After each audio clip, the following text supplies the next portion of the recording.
1, 2, 3.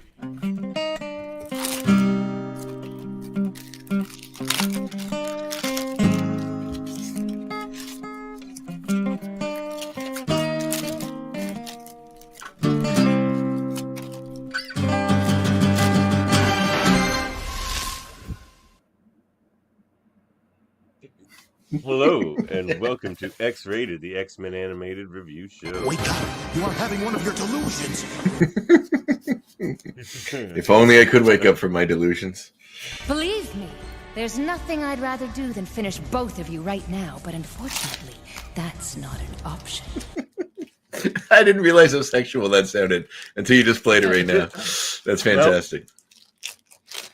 You never know what you'll get here at X-Rated, the X-Men animated. Well, we are called show. X-Rated. It is rated in the title. That's true. It's about time that started to pay off for the listeners, I guess. I am your host. You slime-sucking dirtbag. Maybe Davrick. Good name. Good name. Good name. You actually finally got a good one. It's been a while. Oh man, well, nothing ever has You were overdue in it. Like, yeah, it's about time they hooked me up with a character that made sense. Mm-hmm. And with me, as always, is my co-host. That's no way to greet your old partner, Runt. Yeah, it's just like me. Yeah, Mr. Runt. I am 6 feet tall.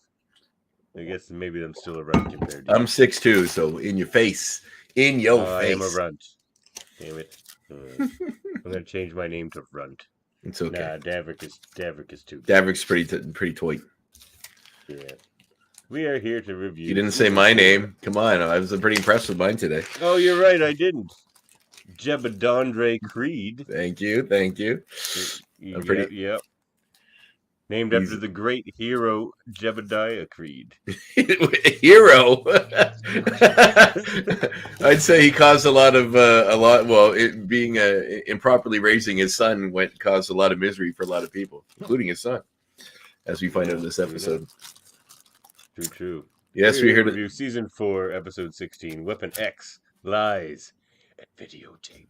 Mm-hmm. Written by Stephen Melching and David McDermott, a regular pair of writers on this show, and directed by Larry Houston. I have so many X points this week. It's crazy. Oh, wow. It's the most X points I think I've ever had in a week. I could probably do 10. I could probably do 10 by myself.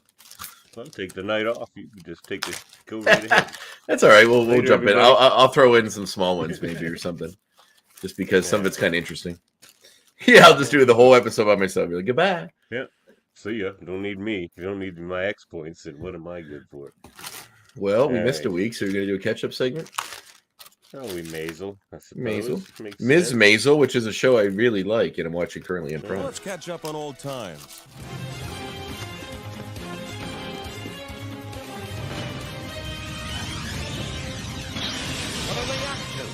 What you think they doing up there? What you think they doing up there? What you doing up there in Truro there? Well, I'm in a dinner theater. This is on week 2 is starting now. However, the second week is Thursday, Friday, Saturday. So I have a couple days off in between. The last week was all rehearsals, and then the performance nights were Friday, Saturday, Sunday afternoon. Sunday afternoon being always the worst crowd because it's generally people. The average age of the audience is probably late 70s, and because it's like made to be in earlier shows, people would take their elderly parents, and it's not a lively crowd. They don't do a lot of clapping or cheering, or even laughing really. And it's always fairly dead, and half of them are probably serving the food as well. We weren't supposed to the first week because certain members of the crew were afraid that some of us would get sick, and then we wouldn't be able to do the second week with COVID and whatnot. But unfortunately, there wasn't enough volunteers to serve, so I ended up serving all week anyway. So yes, but it's going well. There's something I profoundly want to talk about, but I want to ask you how your week's going first. I think you know what it probably is. Is it Guardians of the Galaxy? It sure is, man. I love that movie so much. Well, that's what's pretty much been up with me. I did a podcast over at the Mary Mater. I know. I wanted to join in on it, but I was wiped from the play that day, and I got home late and blah blah blah. But I deeply loved it. I gave it a 9.5 out of 10. I probably could have gave it a 10, but just a little one too many or so flashbacks. I'm not big on flashbacks. It's funny because I was thinking that when I was listening to your new Hold Up podcast, because you mentioned that several times you don't like flashbacks. Although I don't think I've seen any of the movies in your last episode. I haven't seen Victoria, although I've wanted to. I've never seen Out of Sight, and I do really like Soderbergh, whose name you pronounced incorrect the entire time. What did I say? You also like Sodenberg or Sindenberg, or I can't remember. You guys said something that was not correct. Soderbergh? Soderbergh is Soderbergh, who actually is relevant to today's podcast as well, which will come up later. You'll find out soon. Well, but I say so 9.5. I cried through most of it. Oh, dude, I do these little movie reviews on Instagram that I share on Facebook, and I gave it a 5 out of 5. It's I loved it. I think a lot of things the best. Yes, he is, and he is honestly the hero of the tale. But I must say what you want about Chris Pratt. His acting in this particular movie was very good, and there are several scenes with him that were very, very, like, if you don't like him as an actor, you can't deny that he's a good one. He was fantastic in this one, movie. though. It's a lot step back a bit. A little bit, but there's a lot of heavy emotion. The lead so much. Yeah. Well, his story arc kind of got wrapped around. Like, he found out who his real dad was. He was disappointed by that. He lost his surrogate father, and had that whole journey. And now it's him reconnecting with in this one. No, but I'm saying because before they did, so all that's left really now is either the Gamora angle, which they do revisit, or going back to his life on Earth, which is what spoilers, I guess, is what we end up with. One thing I really did love about it was that at the end of a trilogy, I was expecting one or two of them to die, and I was very happy that none of them died, and it was a nice spoilers. Yeah, I said spoilers. I said spoilers, right. But that I figured Drax or someone or Rocket would probably bite it, but I didn't expect Rocket to after I realized how much of the movie was centered around him. It would have been pretty. I was expecting Drax to die for sure. Me too, or Mantis or someone like that.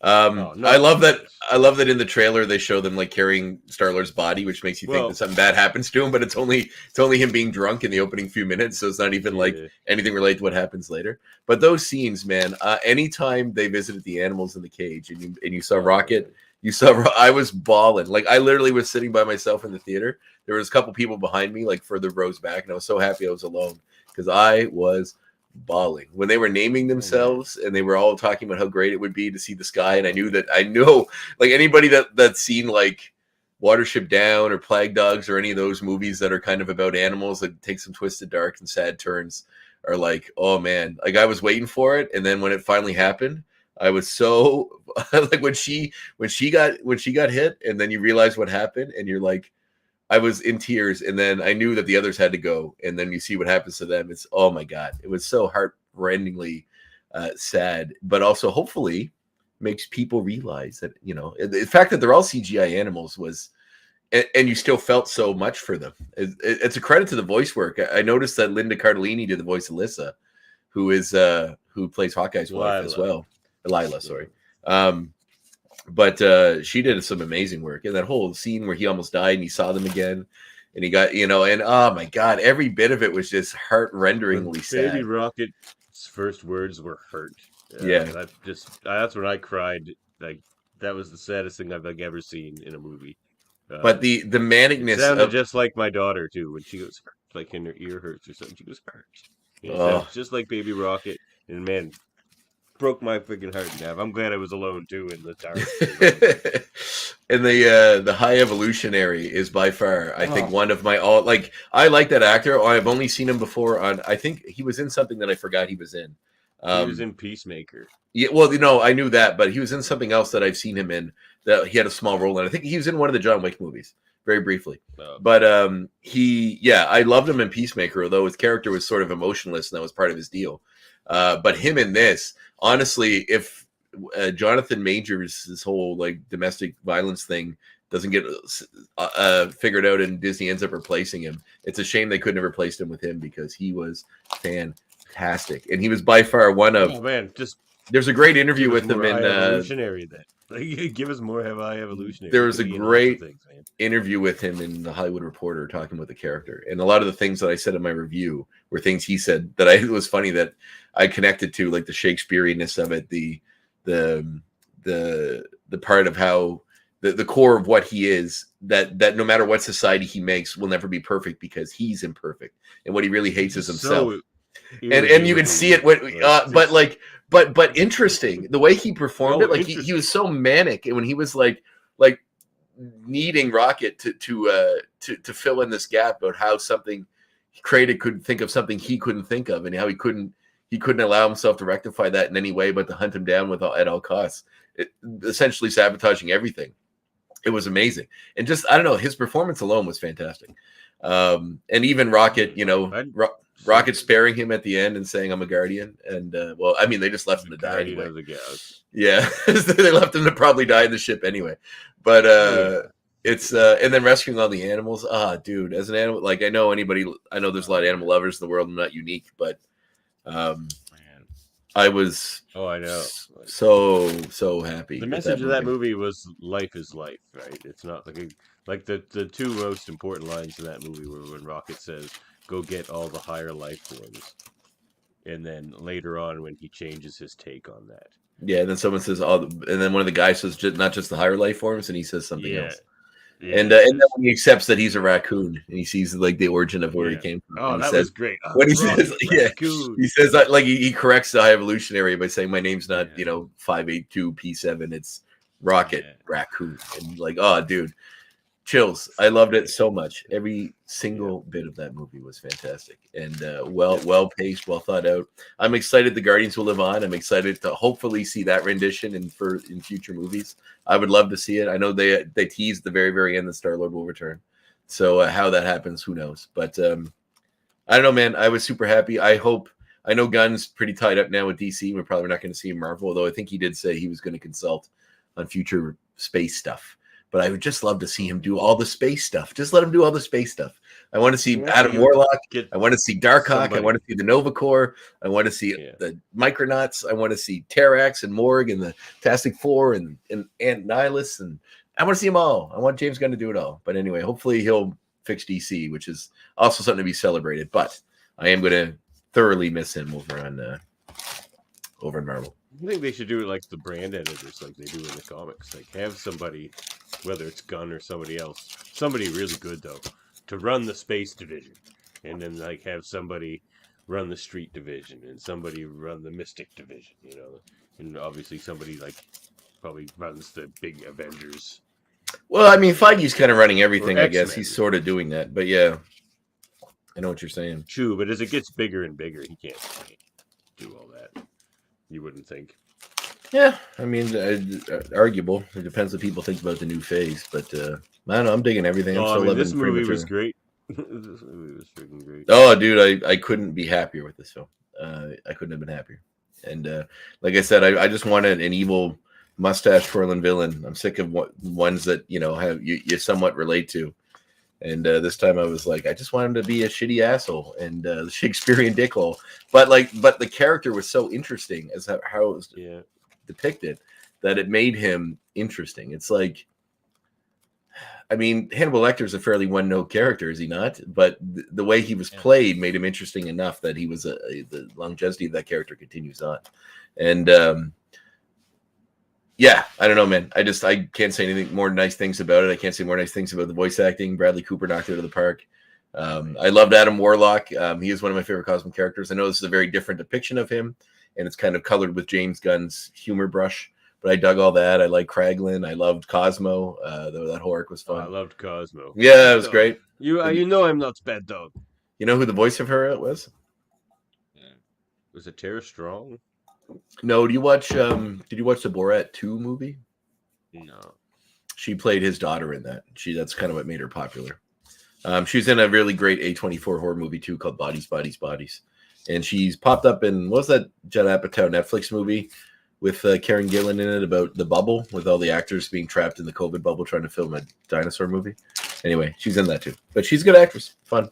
So yeah, anyway, I dug the movie. Loved it. I loved all the cosmic stuff, the God complex, the little cameos from Nathan Fillion and all those guys. Fantastic. Oh, Nathan Fillion was quite funny. I love when he keeps going back to that idiot. He's like, I got one of those. Yeah, he just looks back at him, and even even he gives him. as Fillion as a comedic actor goes. I mean, obviously, any fan of Firefly or anything else he's done knows his range. I'm a huge fan of the movie Slither, which was one of James Gunn's earlier movies that he's in as well. And if you haven't seen it, I highly watch everything by James Gunn.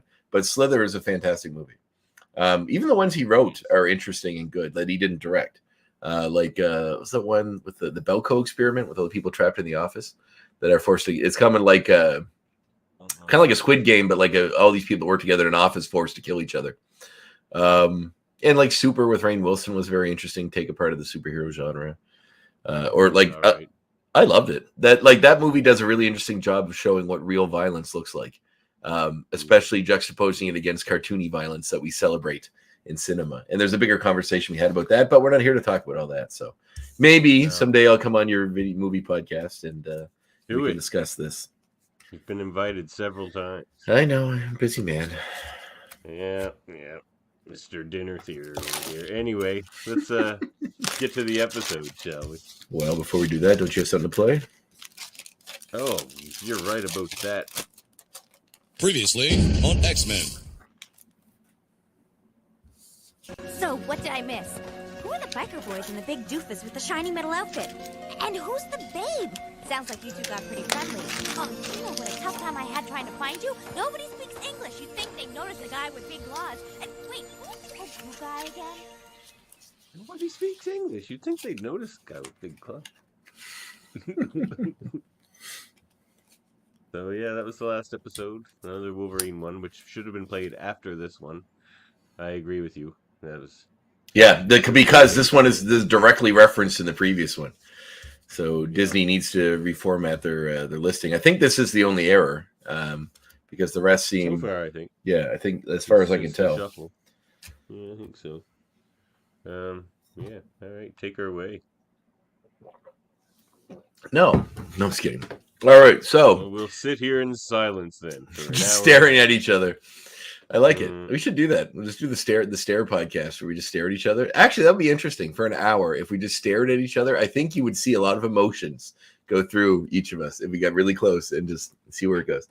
Annoyance, anger, bitter. Viral. Maybe just be love. Maybe all love is all that would be there, and that would be lovely, wouldn't it? That's all you see in my face, buddy. Aw, you shucks you. So Wolverine gets tossed. We start with Wolverine getting tossed through a table, being attacked by Sabretooth, who looks particularly less, feral than he has in later years. Also smaller. He seems like a younger version. Also very 70s with the sideburns and the long hair. But there is a voice actor for him back though. There was that one episode where it was off.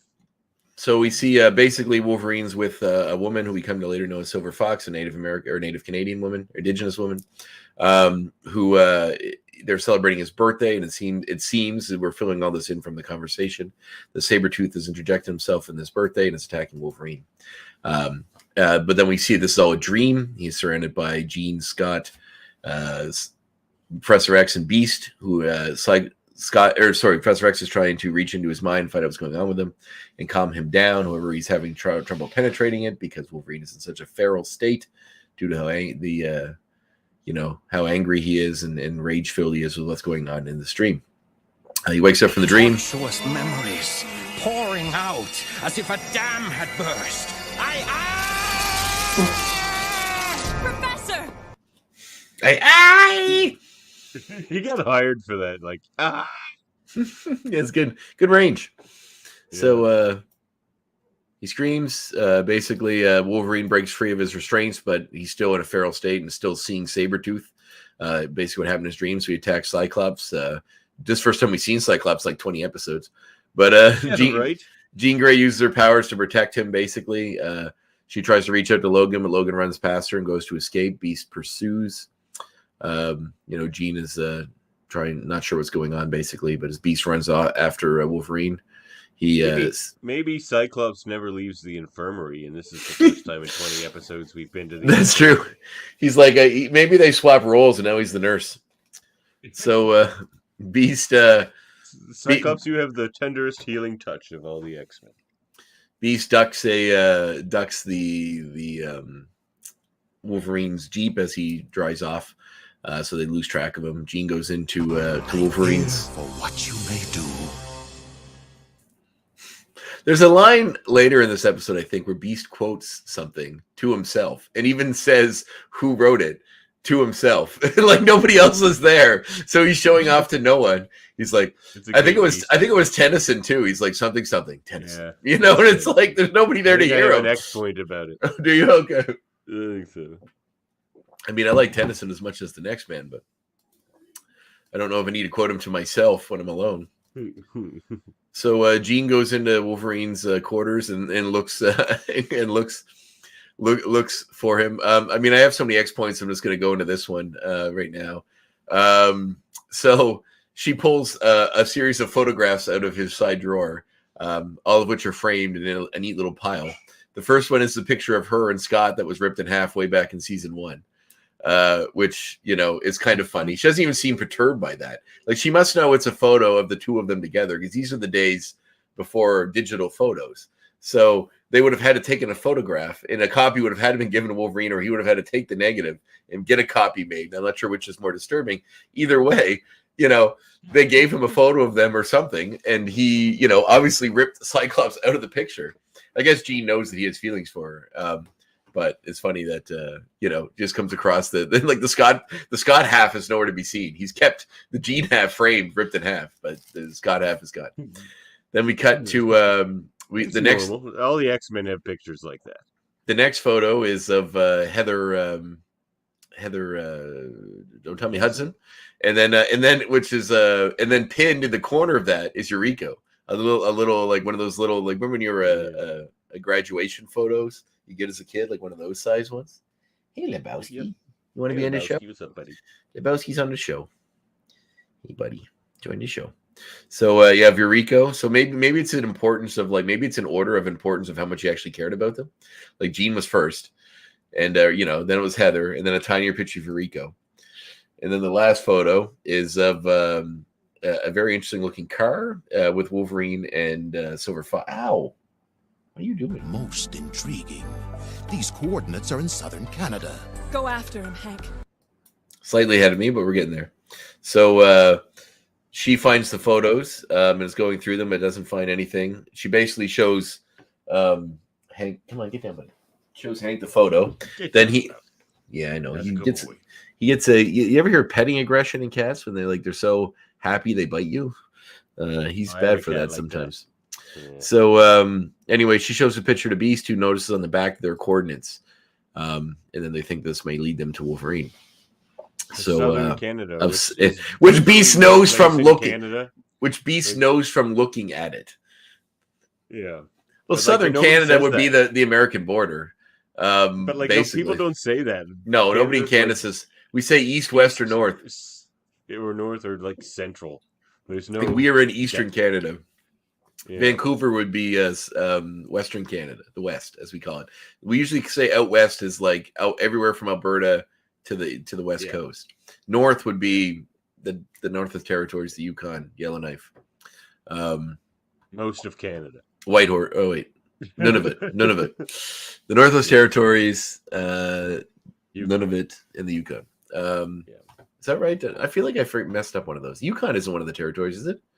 Yeah, it is. Okay. It's been a long time since I had to think about all of the Canadian territories.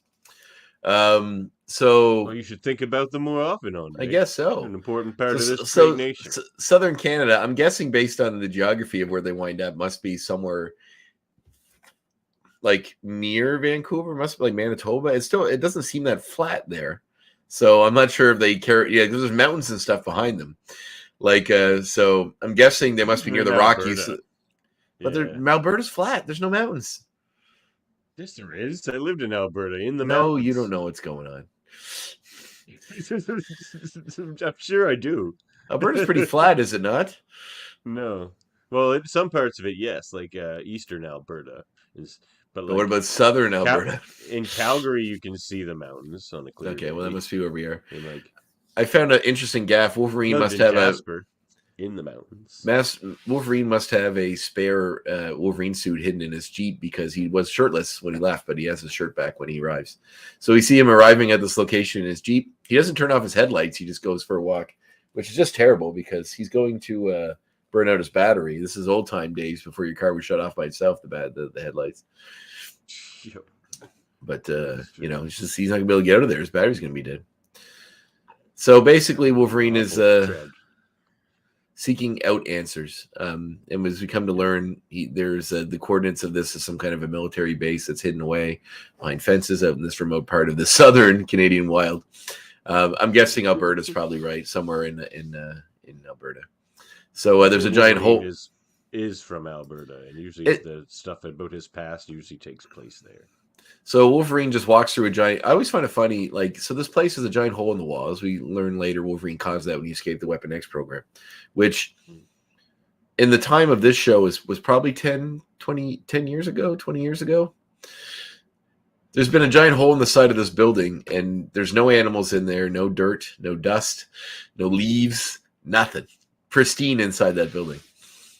So he cuts open the gate to the. Still paid. His paycheck. I guess so, but nobody fixed the wall. So he basically walks into.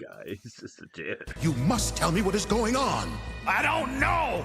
I gotta figure this out. I don't want to hurt anyone else. We're not quite there yet, but we're almost there. So I'm just ahead of you. It's all right. So Wolverine sees the tube, a cracked open tube, and then has a flashback remembering that he was trapped in that tube in the full Weapon X gear. Then we hear the voice of a character whose name escapes me until I go look at it right now. Cornelius? He's not listed here in the cast listing. Was it Dr. Cornelius? It was the Weapon X guy, right? Yeah, but he's not listed here in the that's funny. He's not listed here in the I know it's him, but it's just Cornelius. He's not, guy, right? No, that was the guy from oh yeah, you're right. You're right. It's Cornelius. This guy kind of looks like Hunter S. Thompson. Yeah, exactly. Yeah. So we see Wolverine, him saying start the process, blah blah blah. So he's obviously overseeing this operation. We see Wolverine's claws come out, and this is indicating this is where he got his claws. He's in pain. He basically uses his newfound claws, which they didn't really put a lot of thought into. The slash his way out of the tube. They're like, let's give him sharp claws, and which he'll be able to use to escape the tube. So why didn't we use that clawless or proof glass? Do you know this place? I got my bones here. Which is actually I know it sounds like the phrase "get your bones" sounds different than he literally got his bones here, which is interesting. But anyway, so he sees him go after Cornelius, as he escapes from the tube in a rage, filled with pain and this new metal coursing through his bones. But he approaches a giant door, starts slashing his way through it, but is surprised by Hank, who has been following him using the coordinates. And this is the part you played earlier where Hank basically arrived to try to help Wolverine, which I'm glad. It's nice Wolverine's not doing this one alone. It's nice to have another X-Man nearby, and Hank's a good choice for this one. Yeah, it is. We haven't seen that team up much. Wolverine's still kind of in a rage and attacks Beast, but Beast ducks and Wolverine electrocutes himself on a panel, temporarily coming to his senses and allowing Beast to reach him. Beast. Why drag me all the way here, runt? I could have sliced you up stateside. Yeah, so Wolverine says he doesn't know why he's here. He just got that letter with a picture in the coordinates and starting to activate memories he didn't know he had. And Beast is there. He's there to help him basically. And then we get to the scene you just played. Basically, actually, not quite. We're getting there, but you played that scene, so we know he's coming up. I'm just trying to get to the part. So they find the helmet that was Wolverine's helmet when he was in the Weapon X program, and it's giving him a few. Yeah, and we see him running through the forest with the headset on, which is funny because earlier he took it off when he attacked Cornelius, but I put it back on to go outside. I guess, but then he's ran in from outside. Oh no, sorry, that's why. So it's not him escaping. This is a little further back. It's someone who doesn't like flashbacks. There's a lot in this episode, Davan. Yeah, well, it suffers from that, I got to admit. So Wolverine, but I mean, you can't tell a story about someone's past without doing flashbacks. It's impossible. No, I just think you can do it in less. Like, Well, it'd the either be flashback one whole long episode as a or flashback, yeah. 2, but like Yeah. breaking it up into 8 flashbacks, and you just breaks up the flow of the. That doesn't bother me so much, but I get why you wouldn't like it. So Wolverine, he's basically going through a test where he's attacking straw men with swords, with knives and blasters while wearing the Weapon X gear. It's to test his sort of reflexes and his abilities. And as he's doing well, he gets shocked by Cornelius and knocked out. But Cornelius is basically, putting him through these trials that we are coming to learn more about as we get into this episode about the Weapon X program. So Logan is plans were odd. That's for sure. Yeah, I find it funny too that like at the core of Wolverine's origin, it's being tortured and experimented upon by the Canadian government, which to me seems so antithetical of what the Canadian government represents to me as a Canadian. Not saying that I love it and it's all perfect, but I can't imagine the Canadian government. That's not entirely true. Department K was part of the Canadian government, and they run Alpha Flight and wasn't Department H sort of science stuff.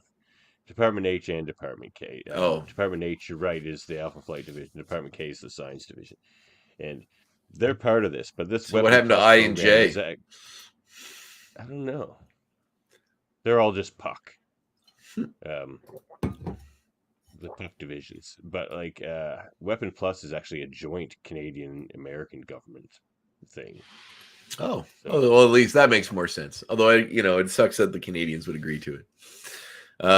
So they come across him, and you got way ahead of me with Sabretooth. So they come across the old. It's okay. They come across the They come across the car that was in the photo that they saw, the Gene saw of. Wake up! You are having one of your delusions. Oh no! My delusions, they're back. Ah! So my soundboard delusions. We see the Wolverine drive another flashback after Wolverine finds the car. He sees him and he's remembering a woman named Silver Fox, who is the indigenous person that he remembers having a relationship with from the past. It shows them driving this car, her kissing him and cuddling up to him, and they seem very happy. They drive up to a log cabin where Wolverine carves in the wall Logan and Silver Fox with a knife, which is funny because I guess he didn't have his claws at this point. So they were still on my wall. So the door, when they're kissing on the step, the door opens. Sabretooth grabs Wolverine, throws him through a table, and this is reminiscent of the scene we saw earlier with a more human looking Sabretooth, but now Sabretooth is in his full outfit. As the Sabretooth we know him, with the white eyes and the more feral look to him. Like that. That's, you probably heard it because they use it to describe wrestlers sometimes. But that saying, like, the more clothes he takes off, the bigger he gets. Like for like really ripped guys, they use that kind of just saying sometimes. Sabretooth's like that. Like when he puts on that tight gear, he just gets massive. I feel like his evolution, maybe as his mutation continued on and he got more feral the older he gets. That's what my sort of interpretation of it is. Because he's definitely, the version of him from the past that we see a few times is definitely a smaller, more human-looking version than the one we have now, which is basically a hulking, like his size compared to the Juggernaut would be pretty close in the way he's depicted in this, as far as his height and his width go. He makes things to look small. Oh yeah, but. We see basically as Wolverine snaps out of this memory, we see Sabretooth, the real Sabretooth, approach them. And he had that line that you played earlier where he says, "You didn't have to draw me all the way out here for me to slice you up. I could have done it stateside," which is actually a really nice little quote. That is pretty funny. But Wolverine, of course. Voice actor delivers all of Sabretooth's lines so well. I love whenever Sabretooth shows up. Yeah, it's got a little weasel. Like it's sort of a gur to it, but it's also like a, I don't know. Like I said before, I think when he first appeared, it's almost like a serial killer, more like he sounds so evil. Yeah, like it's not even like a bestial thing. It's more like a shitty. He's bad and he loves it. Like, yeah.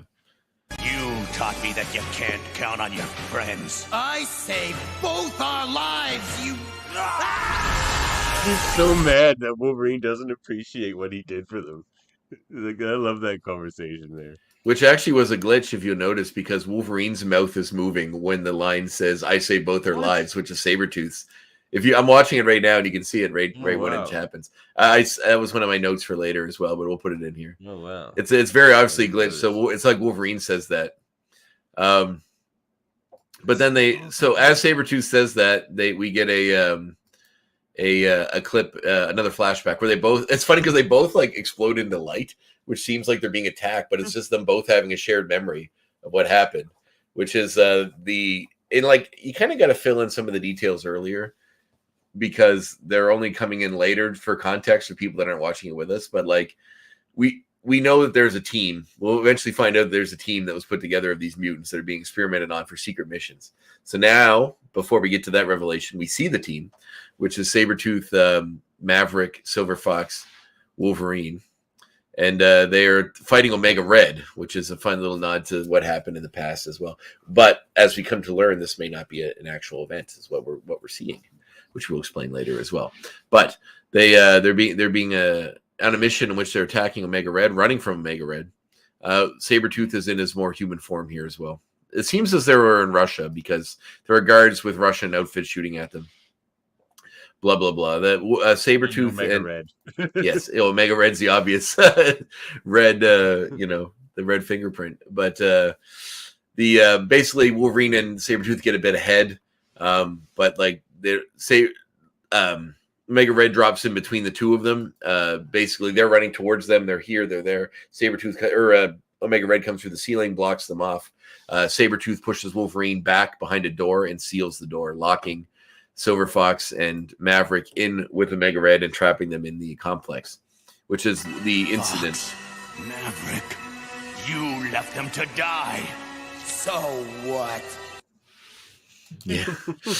So Sabretooth, in his own way, did save their lives, possibly, based on what would have happened if he hadn't done that. Which is interesting. He was doing it for himself. He was saving his own. Well, he did push Wolverine out of the way too. He could have thrown him at Omega Red and then closed the door. I think there is I think that was just so Wolverine wouldn't keep the door open. Yeah, possible. But so this has been referenced all the way back in episode 3 of the show. So it's nice that we're finally getting some payoff because he said he wasted some friends of mine, and these are the friends he remembers being wasted. Yep. So and then Wolverine calls him a traitor. No reason. Wolverine calls him a traitor. Sabretooth calls him a coward. Misunderstood. There was a reason, a pretty good reason. Yes, exactly. There sort of was. I mean, but Wolverine obviously cared about his friends more than himself, which is what selfless heroes do. Wolverine and Sabretooth plus Maverick and Silver Fox can't handle Omega Red. Well, as we come to find out, Wolverine always believed they died there. But then just as he's about to do the killing blow on Sabretooth during this fight, he's shot and knocked off Sabretooth by Silver Fox and Maverick, who are not dead, as Wolverine initially thought. Maverick looking as 90s as the character has ever looked on this TV show. Cable came pretty close to being the most 90s person we've seen. But Maverick is pretty second contender with all those all the pouches and the slingy things over the body parts and the lines of metal everywhere. Very very 90s look to Maverick here. What's Maverick's real name? It's John something, isn't it? North. No, it's something North. Well, he was in the Wolverine Origins movie. He was the black guy. He's right? a German guy. He's German. Yeah, he's German. And I always liked the look of him. I never knew much about the character. I know he teleports. That's about it. I had a solo comic Maverick one time. The art was interesting. In it. I much prefer the character Solo, who is a Spider-Man character that can teleport, and it's very similar to Maverick. In fact, John Solo. He has like that green. Remember that Spider-Man character? He's kind of like a poor man's Solo. Punisher. Yeah. Oh yeah, he wore the green. Yeah. He popped up a lot in the 90s when everyone was obsessed with gun vigilante characters. Pouches. A lot of pouches, a lot of big guns, and he teleported. Yeah. So Silver Fox solo comic too. Solo had a solo comic. I had that too. So Silver Fox sent them the photo to draw them all there because they're all having the same. They're having the same visions. Her and Maverick. So welcome, gentlemen. Welcome to our past. You stop. So she says these visions aren't going to stop until they figure all this out, basically. Oh, Lebowski. Hello, buddy. Hello. Wolverine and Hey! See that? fancy X Squad gear. Yeah, he came at you. He does. He's a little violent little bastard. He So, must be the tag team champion there, Lebowski. that's right. There's Hunter S. Thompson. There he is. It does look a lot like him, doesn't he? Yeah. So, yeah, they go into the old part of the facility. Silver Fox lets them in. The Wolverine has a good line here, which is kind of Canadian. Do you have this one? Yeah. When they go in, they open. Silver Fox opens the doors. What is Yep. this, Fox? Hoser Hollywood. The movie nights I show, we just did Strange Brew a couple weeks ago, and at the brewing company, and you know, take off, eh? The Hoser references are a lot of them. Hoser Hollywood. That is a classic line. So basically, what they're looking at is a sound stage that they walk into, which has all of these things from his memory, including a diner he remembers being in with Silver Fox back in the day, before he was attacked by some. He was hit with a dart by some men that are trying to capture him, and he kind of goes. They all trank him basically, and then he gets in a fight with them. Then escapes in the car before passing out and being taken in by them. But Wolverine doesn't remember it happening that way, but it's one of the memories that are coming into him. He's kind of in a bit of a rage about it, so he starts slashing up the place a little bit. And we see the other members of the, I guess I'll call them Team X because that's referred to in the in any write-ups I read about this. I think that's what they were calling it. Every little fireplug can't take it. Which is funny that they're called that, because why would they be called Team X? Why are they called X Force? Like the X came from Xavier. Team. Okay, that made sense. That came much later. Marvel retconned that much later by saying that the Weapon X program was an extension of the the soldier, the Captain America was Weapon Zero or Weapon One. So that that every extension beyond him was different versions of the same program. Nuke was Weapon 4, I think, and that's the only way that they could retcon the fact that it's not Xavier's connection to them that make them the X-Force. I believe they called it the X gene or something to do with the X gene later, and maybe that was part of it as well. That had to do with the mutation. But anyway, so we see Sabretooth come across the set of another set which has a log cabin which looks just like the log cabin he was in at the end of the episode of Bloodlines, indicating that's where he's living right now. But he has a memory of him being a young child with and being locked in the basement by his religious zealot father who believes he's some kind of demon. Jebediah Creed,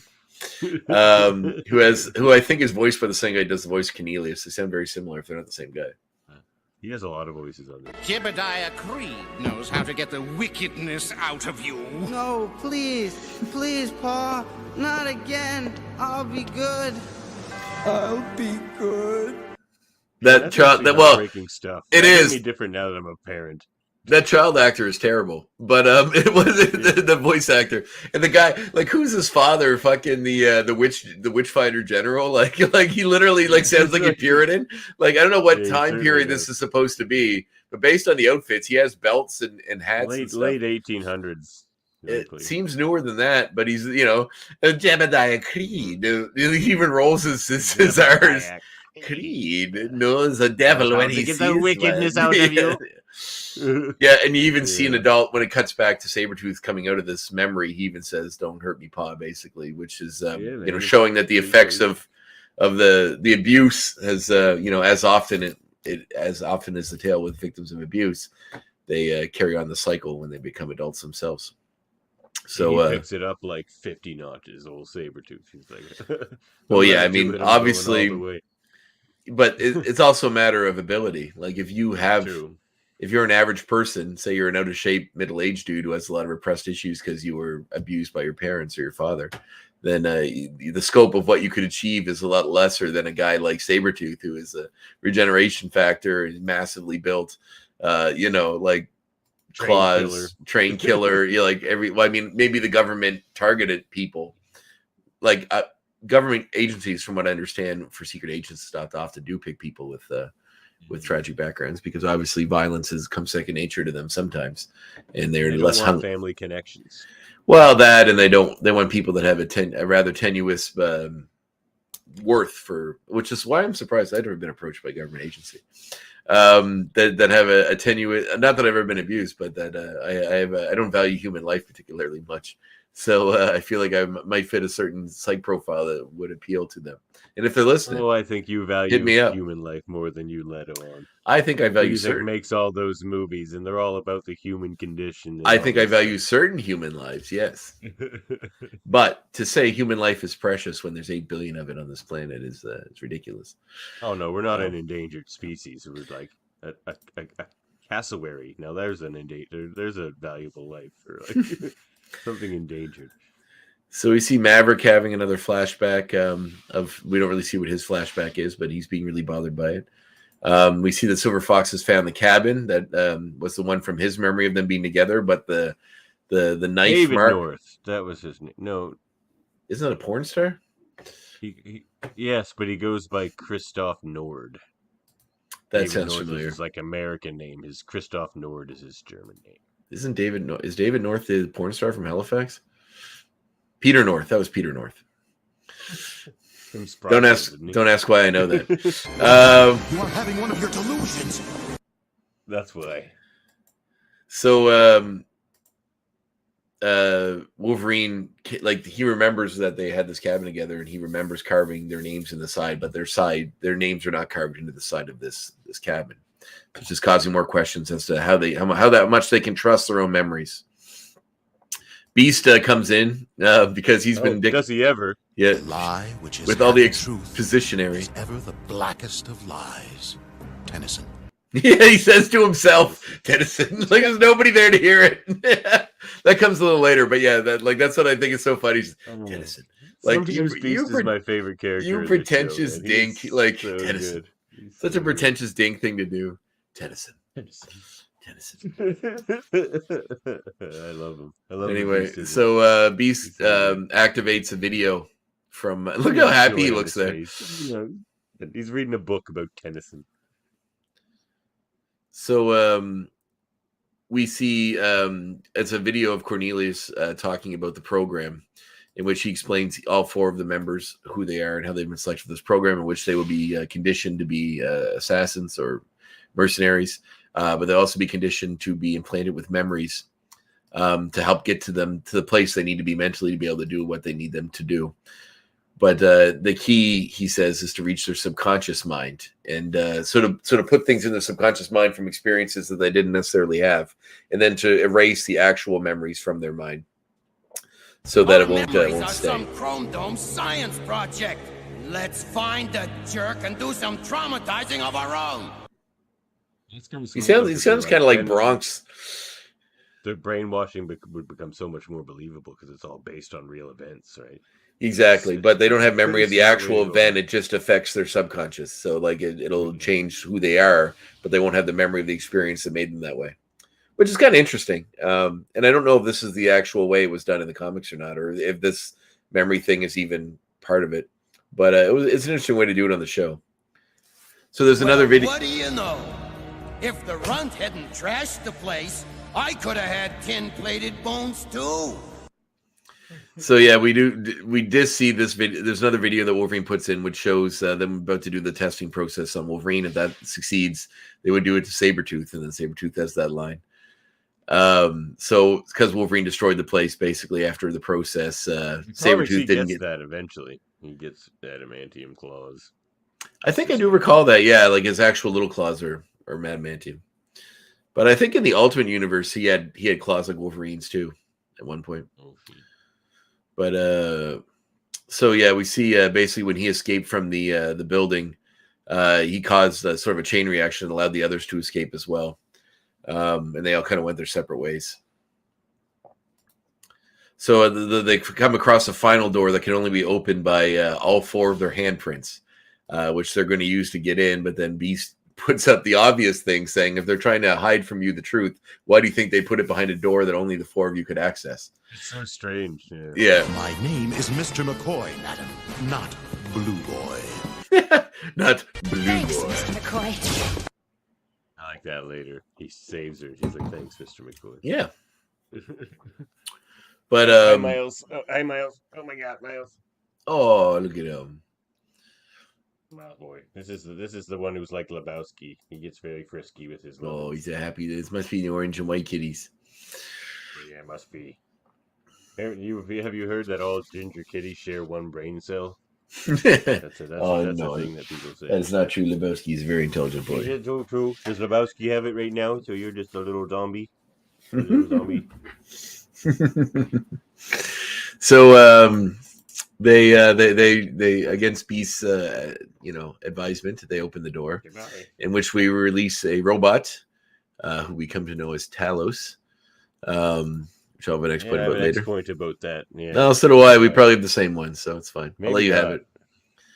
So he does look a lot like another character, but that's not my point. Actually, kind of looks like the Super Adaptoid. Actually, the one that appeared in, or is it the Dreadnought? Is the Dreadnought maybe is a character that appeared in one of the new Enforcers in Spider-Man comics way back when. But anyway, an AIM robot. So nice suit. Thanks. I refer you to my tailor. I refer you to my tailor. I don't know. It doesn't really sound German. Well, I think they were sort of going for a vaguely European accent. Schwarzenegger, yeah, like a Schwarzenegger style kind of. Well, Schwarzenegger's Austrian, but yeah. So Sabretooth, like they're fighting it. The robot produces an axe, which reminds Sabretooth of his father, and causes him to gun and go off the rails and attack it. But then basically they all fight in their own way, but are having trouble stopping it until they kind of work together. They manage to take it down.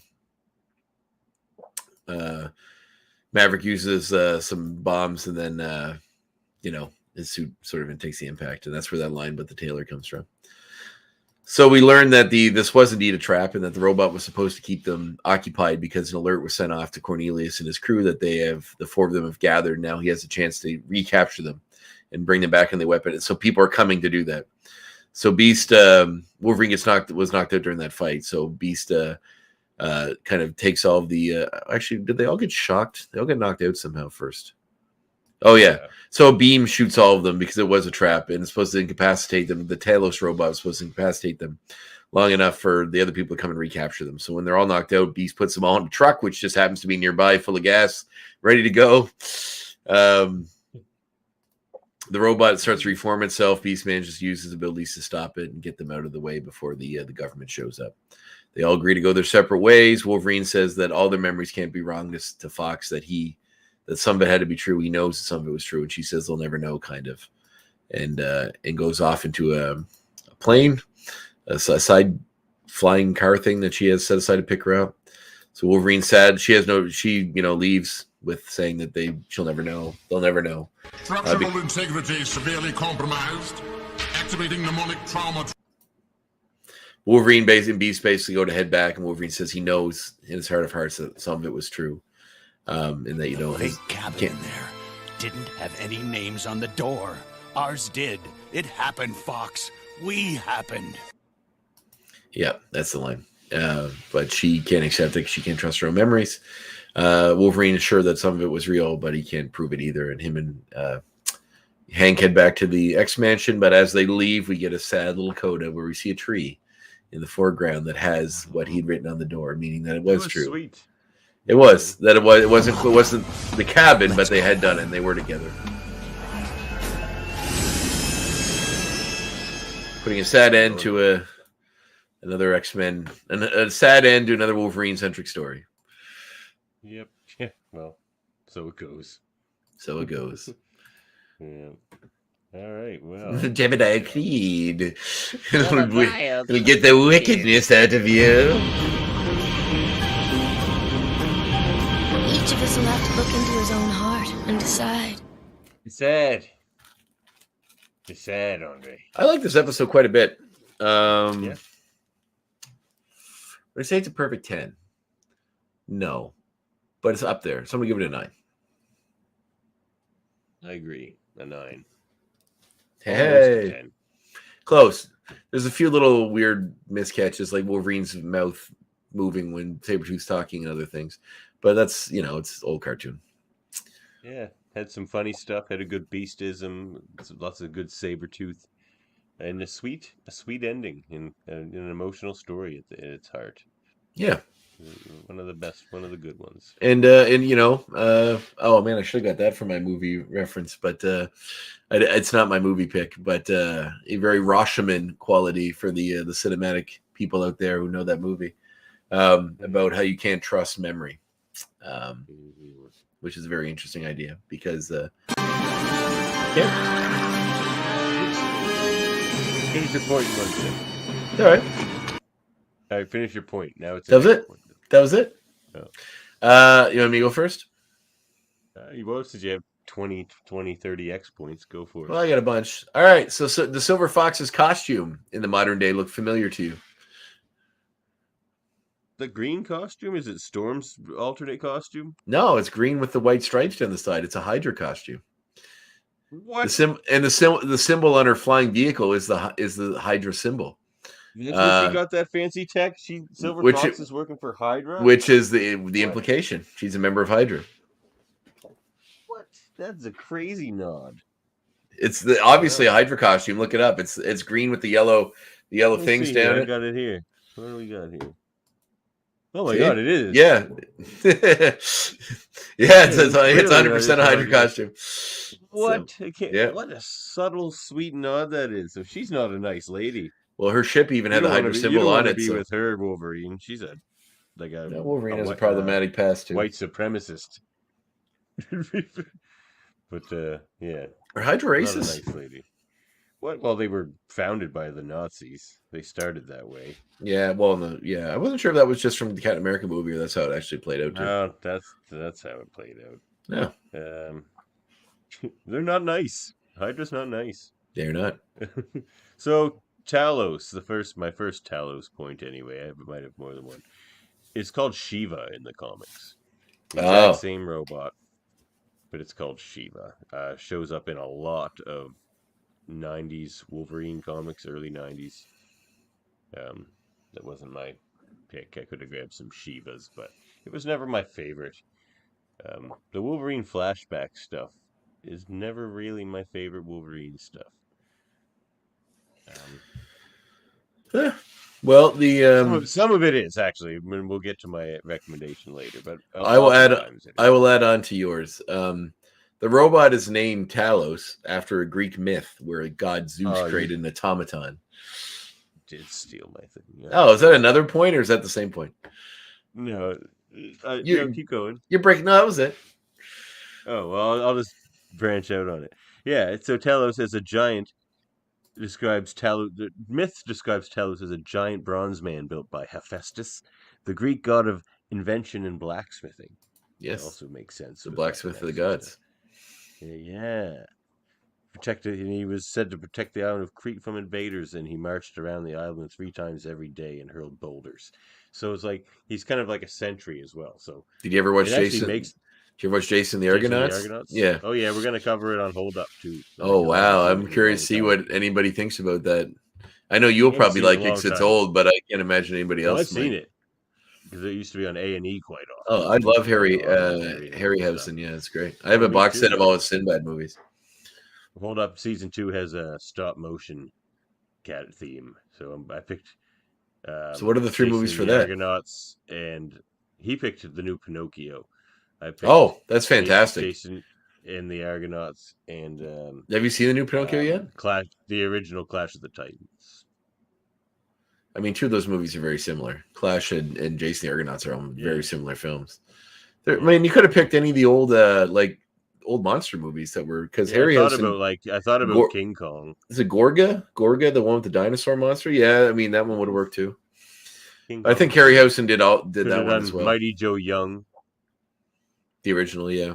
The CGI one from the 90s or the early 2000s. Anyway, I was just branching off on your point. I'll do it. Well, I'm happy you're doing that Pinocchio movie. It's fantastic. Talk about touching. That movie's gonna make you cry too. It's by Guillermo del Toro. Actually, I will make that my point. You go ahead. You got 1,000,000 points. Yeah, not 1,000,000 actually. Not as many as I thought. So that was one of mine too. No, I'm on my second one. In the comics, the Weapon X is a secret government program comprised of Wolverine and other mutants. The term Weapon X is never mentioned in this episode. Only in the title. Not once. They're not even referred to as Team X. That is interesting. So, all right, my next point. Maverick. He eventually changes his moniker and becomes Agent Zero. Shows up from time to time. Really? Why don't they get rid of Maverick? That's a cool name. Oh no, maybe it's the Top Gun. Generic. I mean, Agent Zero is kind of generic too, actually. So not the most interesting character, but yeah, you'll see him more as Agent Zero these days. Over to you. We're probably going to talk about what comics this is influenced from, so I'll save those. In the original broadcast of this episode, which we watched, when Jean Grey goes through Wolverine's nightstand and discovers the pictures of Logan and Kayla?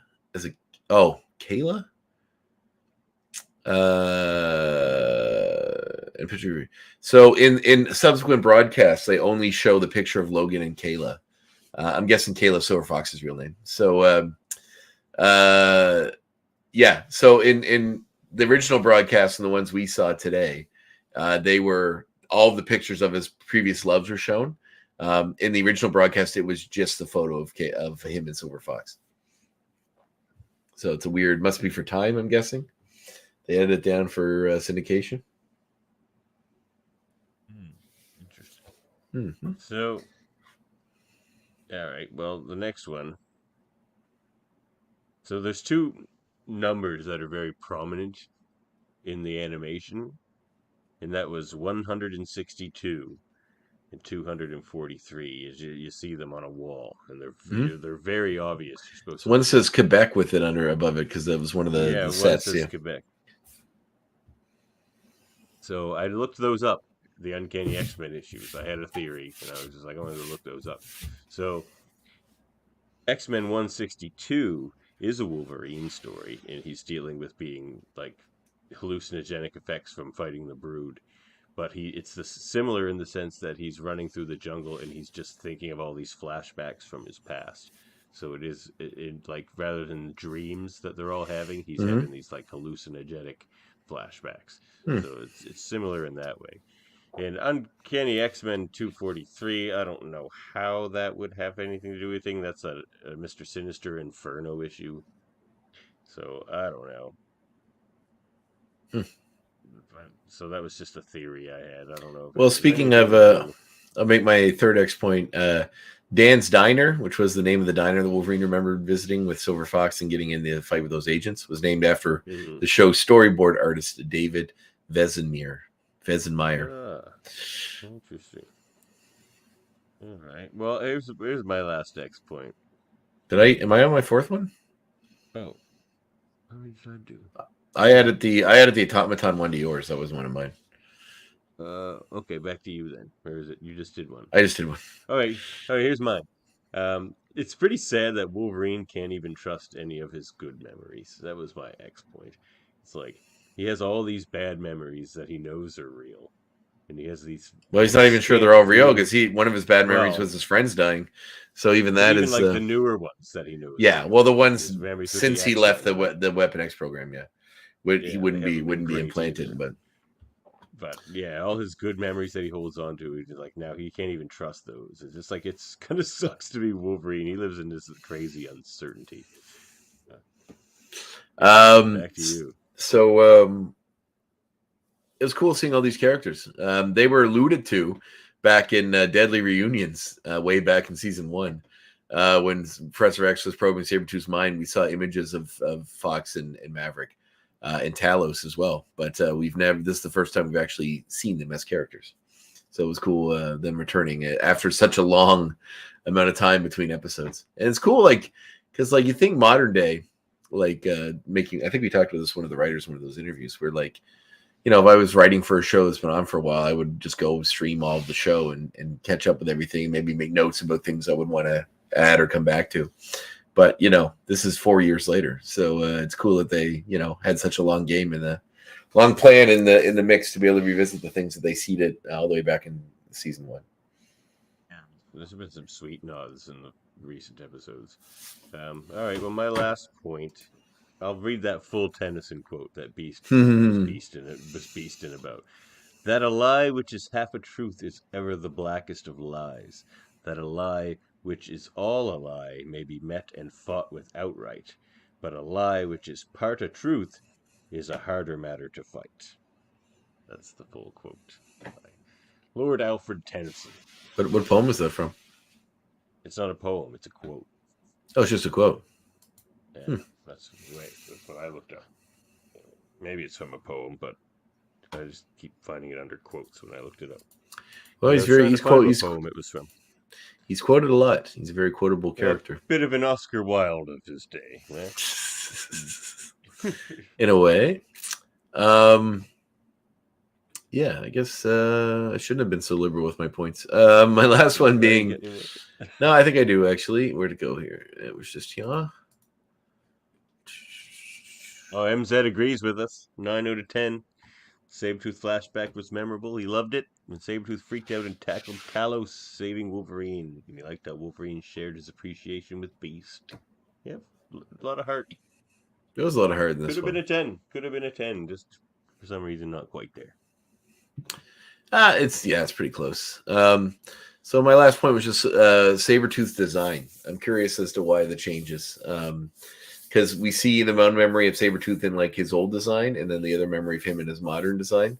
They reference that there's a shift in character design at the end of season 4, and I'm curious if this is because now that it's correctly numbered, maybe that the design of him looking more human may be coming, and we don't have it yet. So I'm not sure, but it's just I think more will be cleared up as we go along in the show, but. Just interesting that they had 2 versions of it. Either he continues to mutate or they change the character and there's a mismatch of animation styles in this one. Secondary mutation. Could be. So remember the Ninja Turtles cartoon? Yep. Hey! Do you remember when they had their secondary mutations later on in the later seasons where they would turn into big hulking turtles? And they had that human sidekick Carter that would become one as well? Oh, yeah. All the greats. You're getting into all the greats. You can do a Turtles podcast. I feel like it would not be as exciting as this one. No, I don't want to do a Turtles podcast. What? Come on. I'm not that big of a fan. Well, you will be after watching all of it again. Though the original Turtles movie was one of the great movies. It's one up until recently, it was the most profitable independent film of all time. What? Really? Yeah, Turtles 1 was an independent film. It was done outside of the studio system. Oh, wow, I did not know that. And it made so much money that then they made a second one and the studios got involved. And then they made the Turtles not be able to use any of their weapons. And then threw in Vanilla Ice for good measure. So there's this...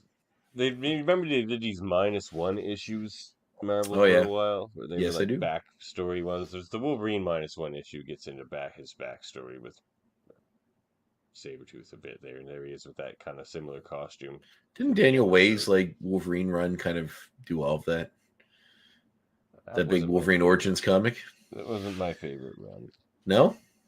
It was well drawn. It was drawn by who drew it? It was what's his face? It was Steve Dillon, wasn't it? Steve Dillon. There were some good stories there, but it just like I say, the Wolverine backstory stuff is not my favorite Wolverine stuff.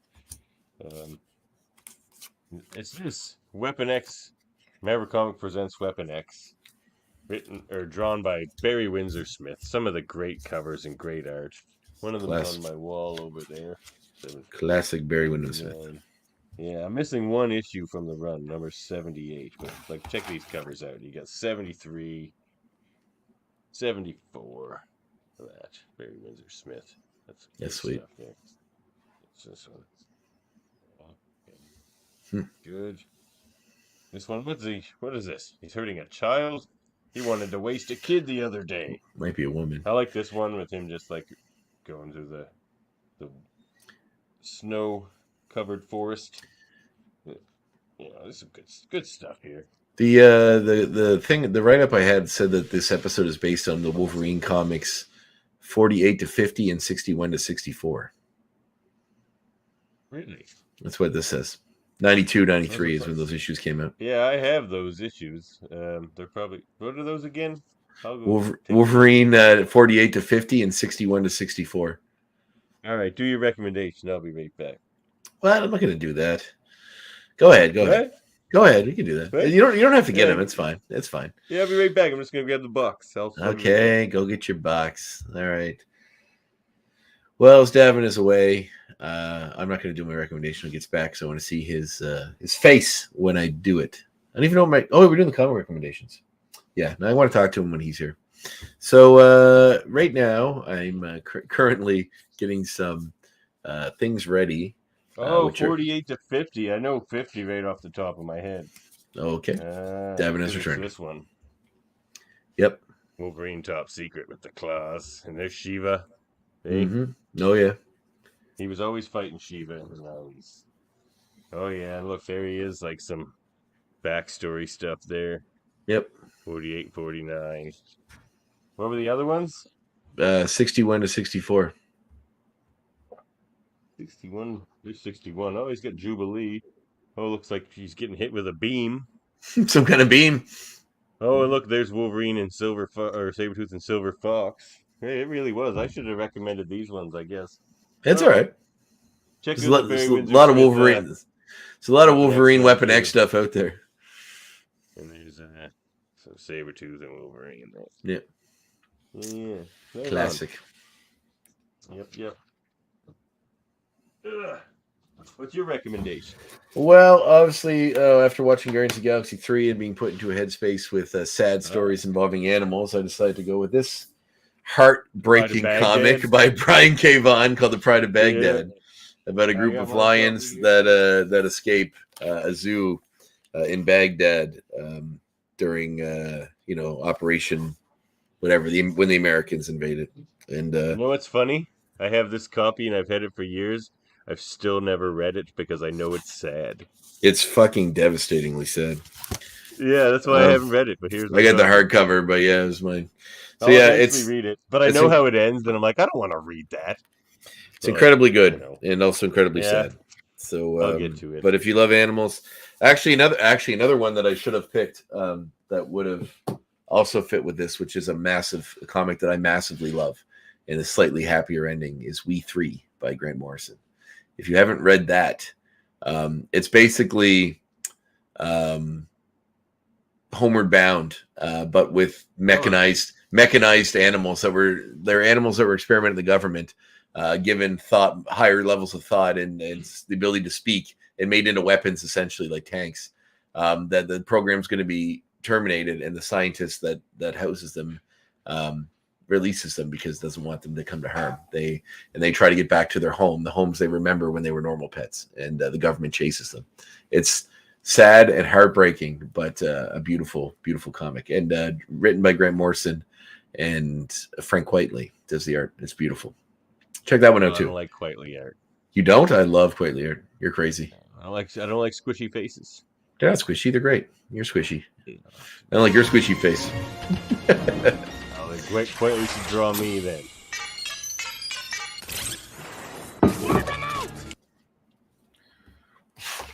Oh, other remote taking us. Quick recommendation. I just got this in the mail. It's a book about the life of Stan Rogers, personal musical favorite of mine.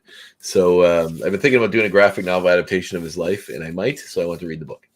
Let's do a rendition of Northwest Passage for the Ex-Goons. Oh, for just one time. Actually, no, serious question. Find the Northwest Passage. We did lose a Canadian great this week. You sure did. What's your favorite Gordy Lightfoot? Probably Sundown. I mean, I do really like. No, it's probably. It's either Sundown or If You Could Read My Mind. Probably If You Could Read My Mind. But I do like Sundown a lot too. I mean, the record of Evan Fitzgerald obviously is what everybody loves. But I don't know, something about If You Could Read My Mind. Well, that one too. That one kind of goes without saying. It's just a beautiful song. Yeah, But actually, it's funny. They did speaking of folk singers, Stan Rogers, you're unfamiliar with his music out there, people wherever you are. He's on Apple Music. The day I was born. I highly suggest looking up his music. He doesn't have a lot of it. He died fairly young, but it's all fantastic and just Powerful the best voice. Yeah, the best of it. Very recognizable voice. I mean, Bear's Privateers of the Sun's very unique and connected to Nova Scotia, which was his parents are from here, and then he moved here. He was born in Ontario. He died tragically in a airplane fire. The fire landed, but certain people died from smoke inhalation in the back of the plane. He was one of them, sadly. His son is a folk singer as well and sounds a lot like him. But yeah, it's a unique voice and an amazing songwriter. So check him out. But anyway, Westmoreland, check out in Northwest Passage. Check out those two. Well, I mean, 45 Years is probably my favorite song by him. But that's but Northwest Passage is up there. Same with shit. What's the other one that I love? Yeah. No, Mary Ellen Carter. I love that song. Oh, so the Idiot's a good one too. But my recommendation is another tale about a certain heroic character who can't trust his own memory or doesn't realize his own experiences were actually his own, or perhaps programmed into his mind. Of course not. You told me to do ones from the 90s. Anything from the Memento was like 2001, wasn't it? You said it had to be from the 90s and lower. Yeah. So what movie from 1990 is about a certain hero that is going through experiences and has memories that may not be his own and may have been programmed there? I mnemonic. The Paul Verhoeven classic Total Recall, starring Arnold Schwarzenegger. Oh, of course. I fucking love this movie. This is probably Schwarzenegger. This is probably Schwarzenegger's best movie, seconded by Predator, but it's very close. The two are neck and neck. No, I think Terminator 2 is better than both of them. Oh, okay. There's three that are neck and neck. All three of those, I wouldn't say it's better than. Fuck, that's tough. You know what? Terminator 2 is fantastic. Bomb movie too. I agree. That is fantastic too. But it's mostly because they've never made a Blu-ray of it or a 4K. It's only ever been released on DVD, which is weird. Made a crappy remake. Oh, a TV show. Yeah, I don't have any interest in watching a movie. They made a new Total Recall movie. Show. It's a TV show. No, they made a Total Recall movie starring. I think you're talking about True Lies. There's a True Lies TV show. That's what I'm talking about. They did do a Total Recall movie with Colin Farrell. Yeah. I wouldn't say it was terrible. It was supposed to be more literal adaptation of the book. But the Paul Verhoeven is a director that I have a love-hate relationship with. Mostly a love relationships. He's made a lot of interesting movies. Total Recall being one, RoboCop being another, which is relatively loved by all. Starship Troopers, which is a movie that everybody totally missed the point of, but those who know can appreciate it for what it really. I love it anyway. Well, no, it's a movie that's an indictment of fascism. If you approach it from that way and as a parody of what a fascist society would look like, then people watch it go, yeah, rah, rah. It's just like, yeah, if you're just watching for the action and the Blur song, then no, it's not quite. You're missing the point. I don't remember Hollow Man. I might have to go back and rewatch that one. But he's done some. Oh, he also did Showgirls. I saw Hollow Man with Kevin Bacon. He did Showgirls as well, which is kind of universally panned as being a terrible movie. But he's made some really interesting good ones. I mean, I think he can rest on the laurels of Total Recall, RoboCop, and oh shit, I'm forgetting one of them. What's the other big one I said? Starship Troopers. Yeah, I mean that one I do really like, but I feel like there's one other big one he did that I'm missing. But anyway, he's check out Total Recall. I'm sure you've probably seen it. If you haven't, definitely go watch it. It's like I said, probably the best Arnold Schwarzenegger movie out there. But as a movie as a whole, that thing out of his nose. Oh, the three-breasted woman, the get the reactor Quaid. The basic idea of the movie. Open your mind. Open your mind. Oh, yeah. In every movie back then. That's what I don't like that puppet, because that very same puppet gets reused in so many movies. The other movie he made that was kind of a cultural touchstone was Basic Instinct. Oh, Basic. Hey. Sharon Stone film. I'm not saying that's a classic, but yeah. So great movie. Total Recall. What do you got for games? The Total Recall game? Maybe nothing. Maybe there's a new segment. Oh no! You didn't consult me about this. Perhaps you better take over from here. I will take over from here, Cyclops. Sweet tunes for the X-Goons. Music recommendations. And this one's gonna... Oh, I got two. This one I gotta do a Music quick plug recommendations. Yeah. Well, I want to recommend music. I love music. Well, so do I. So, but I like music that nobody listens to, so I might as well I like a lot of that too. So just a little plug for Aiming on Track. I was on there talking about Robert Johnson. Go listen to Robert Johnson. If you haven't, it's the best blues ever, possibly the best music ever. Go check it out. It's haunting. It's real. It's just unimaginably good. His singing and guitar playing. Anyway, check it out. But I was thinking it's summertime. In the summertime, I listen to mostly reggae and classical and opera, of course, but a lot of reggae. So I was thinking, like, so all summer you just listen to reggae. A lot. Interesting. Of reggae. Yep. So what reggae do you listen to? I turn on some reggae. I step outside into my garden. I listen to all reggae, but I thought I'd do a reggae live album. I'd recommend here, and by an artist people would know, so it's like approachable reggae. It is Peter Tosh, captured live, probably the best live reggae album ever. Oh man, like Rastafari goes on for like 9 minutes, and it's friggin' amazing.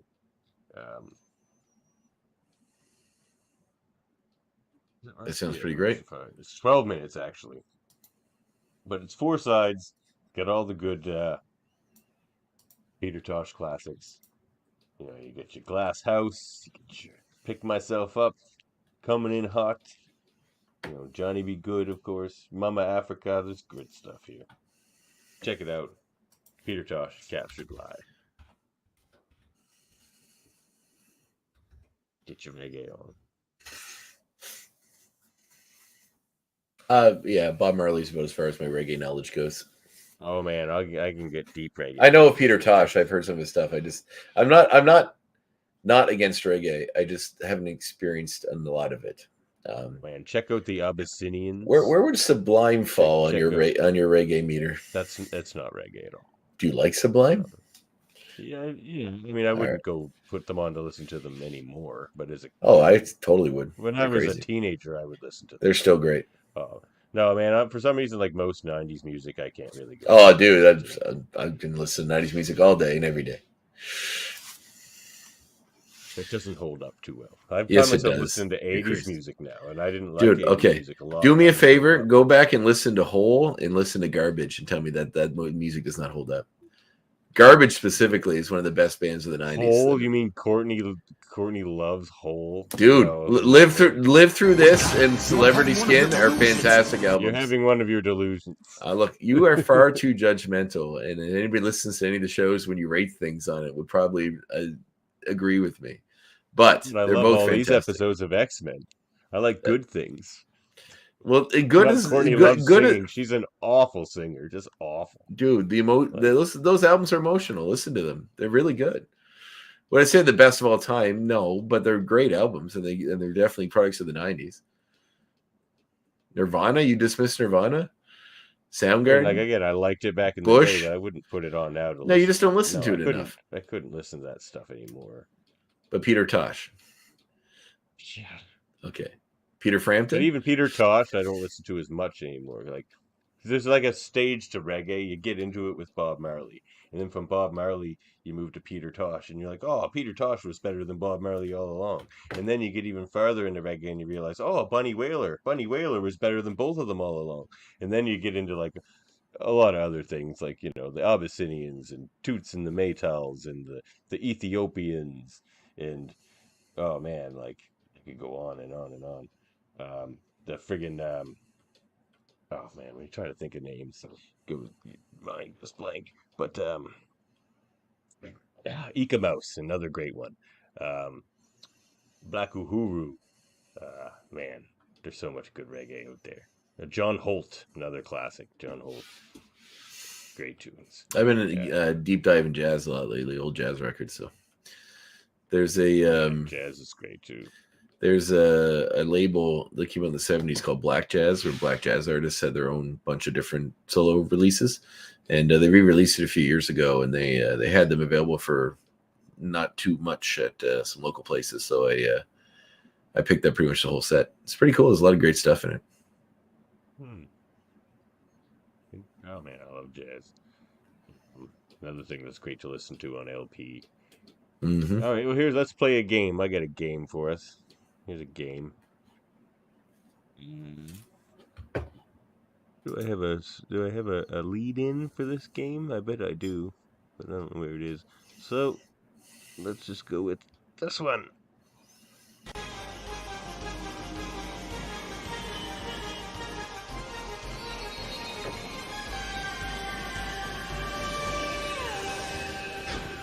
Live remakes. Let's cast this episode for a live remake, Andre. Remakes. That's Remax. That's like, you want to sell me a house? What? No, remakes. It's Remax with an E. Is it? Yeah, it's remakes. I think it's pretty clear to me in the X codes. All right, so let's cast this episode. You cast Maverick, the German super soldier, for a live remake. Oh.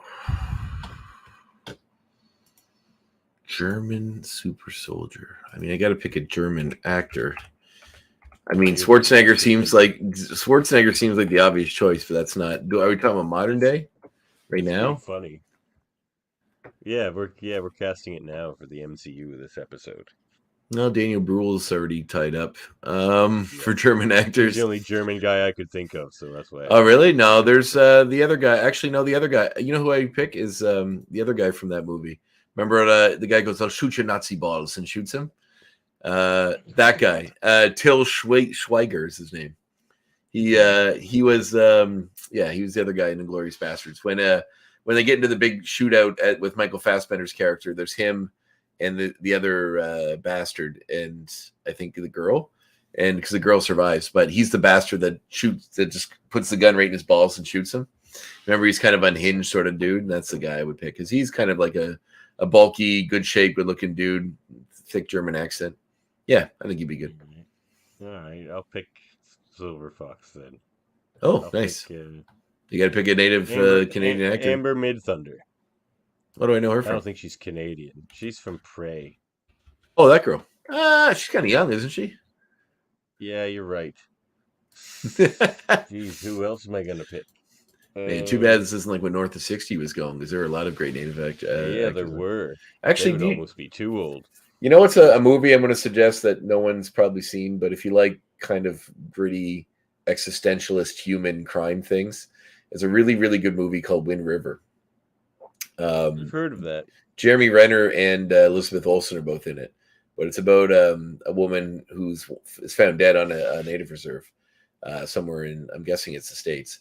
It's scored by Nick Cave, which is in this. The score is beautiful, but Renner's like the local guy that's helping the FBI agent that's investigating, played by Elizabeth Olsen, trying to find out what happened to this person. And it's one of those movies that I went in knowing nothing about it. It was the only thing playing I hadn't seen or heard of, and me and a friend just went and saw it on a whim, and it was really. John Barental's in it too, very briefly, but it's very good. Good. It's very, very good. Highly suggest.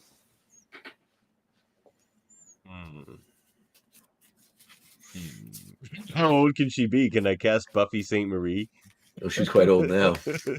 But there's a girl, a native, like an indigenous woman in that one that was very good. I can't think of her name, but she was young looking and kind of tough. And I'll have to look it up. But she's who I would probably pick.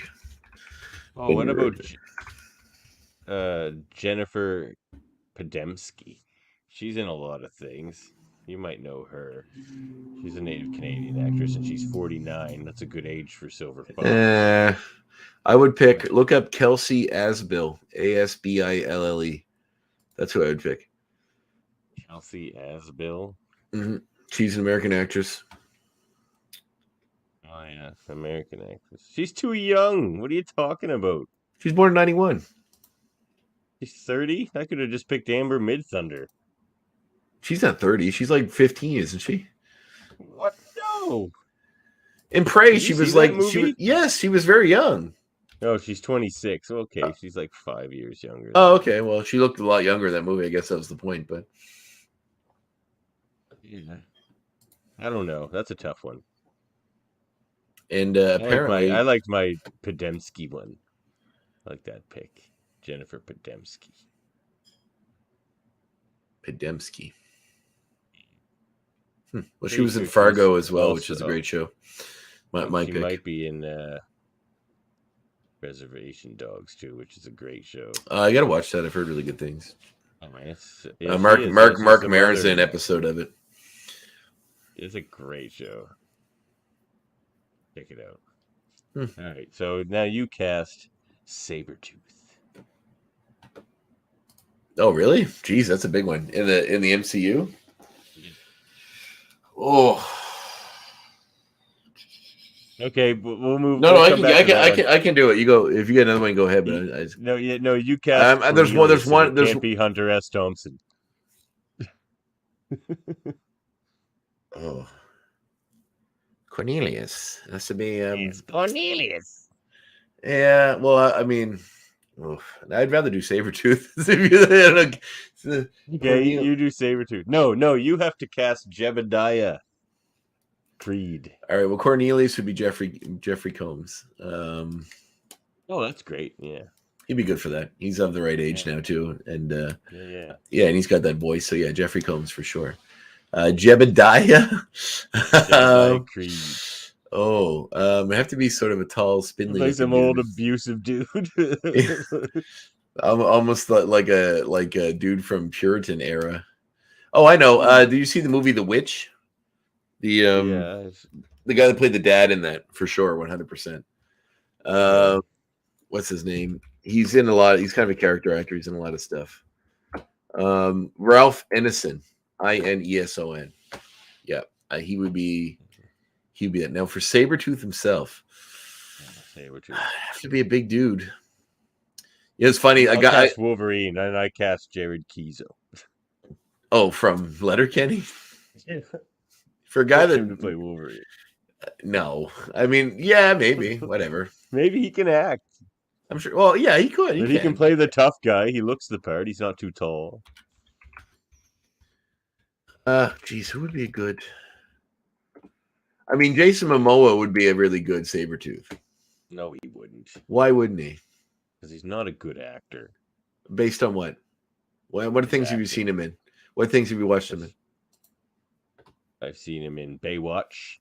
Okay, well, that's not a great What, the original Baywatch from the night, like when he was a kid, like the Baywatch: The Next Generation or whatever it was. Okay, well, no, but we'll ignore that. He was a teenager. I've seen him in. I've seen clips from that Aquaman movie, and it looks just god awful. He's fine in it. It's not a great movie, but he's fine. Yeah, he's fine in some things. Like he was fine in Game of Thrones, but he didn't have to do a whole lot. He was fine in a Netflix show about the Hudson Bay Company. What was it called? Oh, they filmed it in Newfoundland. A friend of mine worked on the special effects on it. The Mark DeVoe. Yeah. Oh, did Mark work on that? Awesome. Yeah. Oh, he turned me into Jesus once. You're right. Yeah, I forgot about that. I forget what that show's called, but he's okay. You know, it'd be a good Sabretooth, Tyler Maine. He's a good You used to be a former wrestler. No, He'd make Tyler for a good Maine. Sabretooth. Not Tyler Maine. You could probably cast a wrestler as Sabretooth. Maybe. Well, no, it'd have to be a good actor though. There was a guy that mean and sinister. Liev Schreiber wasn't bad, but no, he wasn't. But you need someone that can do an animalistic kind of thing, like a Tom Hardy type, but not Tom Hardy per se. The guy for what's his face? He's the red bearded guy from Game of Thrones. What's his name? Oh, sure, yeah, him. He could do it.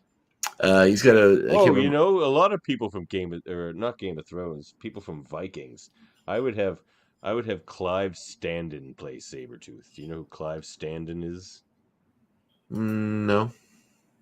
He played Rollo in Vikings. I didn't watch Vikings. My wife did watch some of it though. He can play a big scary dude. Yeah. I'm trying to like think of like horror actors, like people that are like in horror movies, because there are some guys that are big and imposing. But it's funny. Hodder. He's too old now. I would even say big. Even Robert Maillet would have been a good choice when he was younger too. But yeah, Robert Maillet. But he was Sluggo in the Deadpool movie. Dave Bautista wouldn't be bad, although he's already in there. So I don't know. You need someone that's kind of like Clive Standen. That's the one. Well, I get a little hung up on trying to like find someone that's like blonde, you know, and I know you don't really need to do that. Like Ray Stevenson would have been good when he was younger. The guy who played Punisher, because he's a big dude. Oh yeah, he was also Falstag. He was Falstag. Who's this guy? Kevin Wayne. I'm gonna go with this guy. I don't know as an actor how good he. Actually, no, I know. You know who I think would be good actually, who's a good actor, and I feel like you're gonna dismiss because of one particular role he was in. Steven Dorff. Steven Dorff. Big. Yeah, he'd be a good Wolverine actually when he was younger, because he's not very big. Maybe a Wolverine type. Yeah, not nearly big enough like Sabretooth. It's Clive Standen.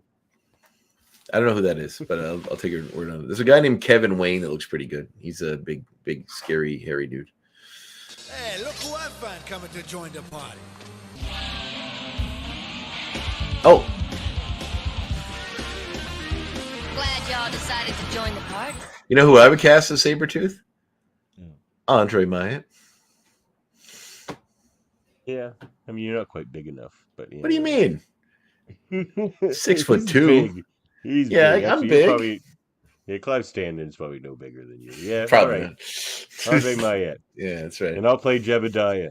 Sounds good. You can be my dad. I'll be good. Get the wickedness out of you, boy. Where's my belt? I'll be good. Where's my whipping stick? Go cut me a switch. Father, I'm sorry. Cut me a switch, I said. Apostrophe 97. Look, we found out who the leads are in this show in 97 coming up, and it's very exciting because it's the way it should have been. Storm, Oh Glorious Day, and Cyclops are the leads in this show. It's perfect. Yeah. How do you feel about that, Andre? Yeah, great. Cyclops should be leader as always. Especially, no, not just the leaders, but they're the leads in the series. They're the lead roles. Like the show's gonna focus around Cyclops. Well, it's unfortunate that the guy who played Cyclops isn't there anymore. But yeah, I'm curious to see who that. They haven't announced who that is yet, have they? No, but long overdue since he hasn't been in season 4 really. So it's like about time they Early at all. Love back on Cyclops. It's a big Wolverine season. Yeah, so that was the party like it's post 97. I'm excited about that though, and really getting into their dynamic as the two leaders too. Like she'll probably have kept the school together while he was off being emotional, because that's what Cyclops does. And then he'll come back being like, "I'm the leader again," and she'll be like, "Are you though? Are you though?"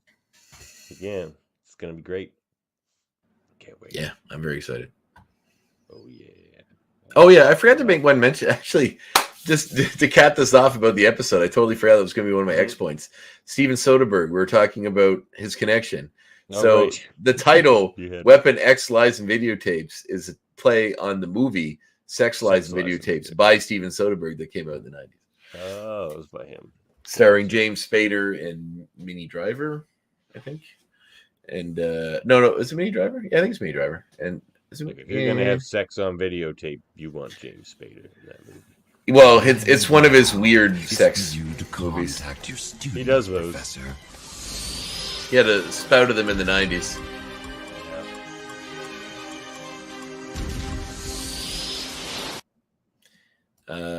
Yes. The weirdest sex movie, Avengers 2, Age of Ultron.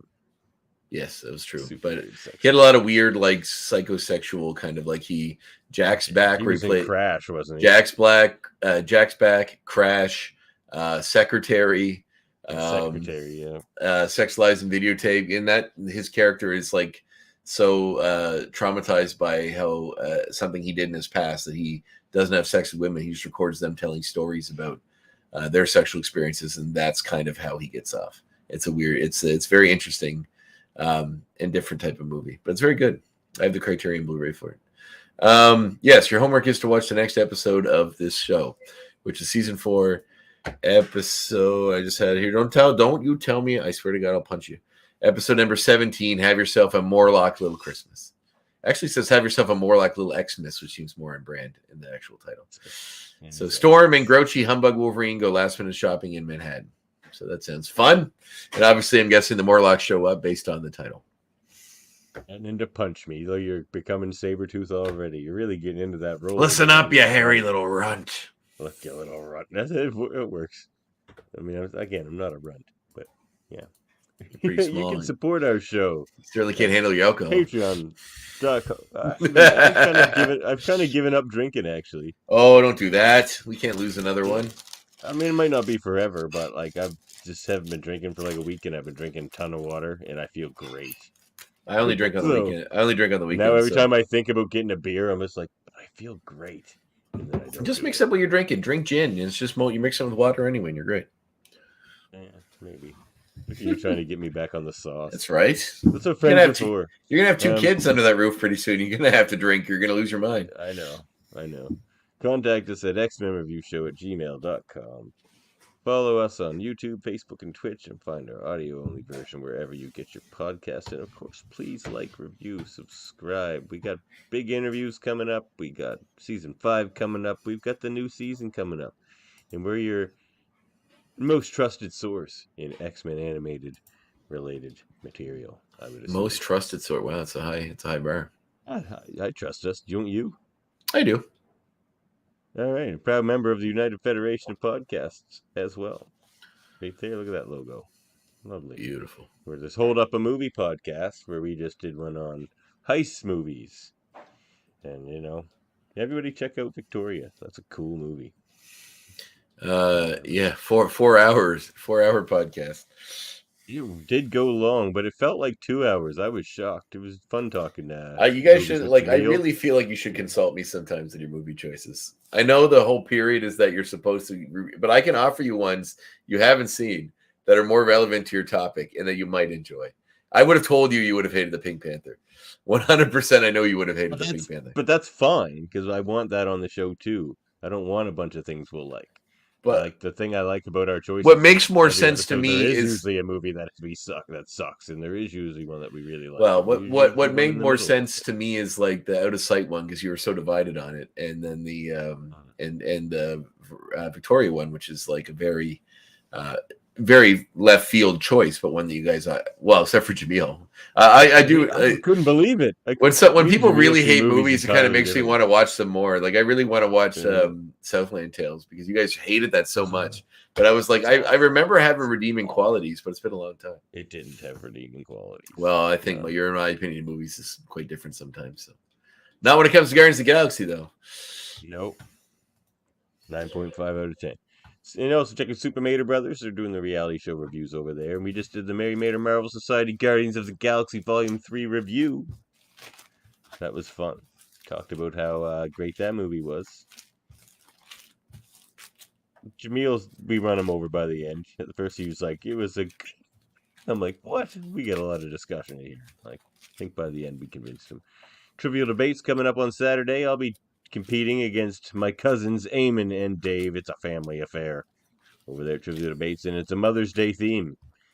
So, it'll be interesting. I have no idea what the questions are yet, or the topics. So, I assume they'll be about mothers. Guess we'll find out.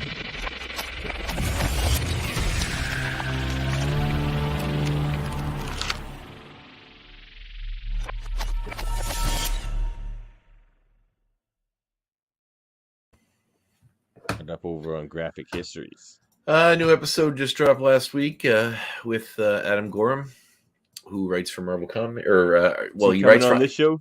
Did you confirm that? Not yet. I've been busy, but I will. So he coming on the show. Yeah, hopefully if you listen to that episode, if you haven't, it's out there now. He does work for Marvel Comics. He worked for IDW. Valiant. He's a big X guy too. I was Yeah, impressed. he loves Big X-Men stuff, and he loved this show, so that's why I reached out to him. I didn't really want to make the whole conversation about this, so I didn't really bring it up on the show. But afterwards, I mentioned we have this podcast, and he's excited about doing it as well. And he's good friends with Dave Cutler, so there's that too. But yeah, no, very cool conversation. We talk a lot about some show of the show, Dave Cutler. Yeah, I'm sure. I know the next episode is special to Dave, so maybe we'll see him then. But yeah, great episode. Got 2 episodes to go before we hit 100th episode. Working on that. I put some feelers out to some people. In that, I mean, I sent them random messages on Facebook. I have not heard back. Those 2 people were Ron Friends and Joe Jusko, both of which who haven't answered me yet. So wow, I'd love to have. Be amazing. Ron Friends was a great Spider-Man artist and worked on the Spider-Girl comic for a long time. Which would be awesome. But either way, I'm just out there trying to find some folks. If you know anybody or connect anyone that is in the comic, sci-fi, writing, nerddom area, drop me a line. Happy to have them on the show. You ever try to get? Oh, man. He did that cover right over there. He did he did that. The cover of David Cutler's issue. Hold on.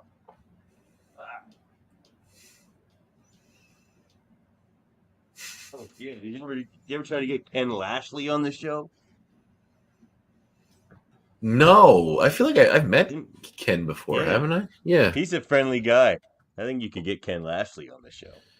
I totally forgot about Ken. Yeah, I'm sure I've met him before. Actually, he's a cool. Yeah, he comes to a lot of the local cons, I think. Yeah, I'm sure he was at one. I was at a while ago. I think he's kind of connected to.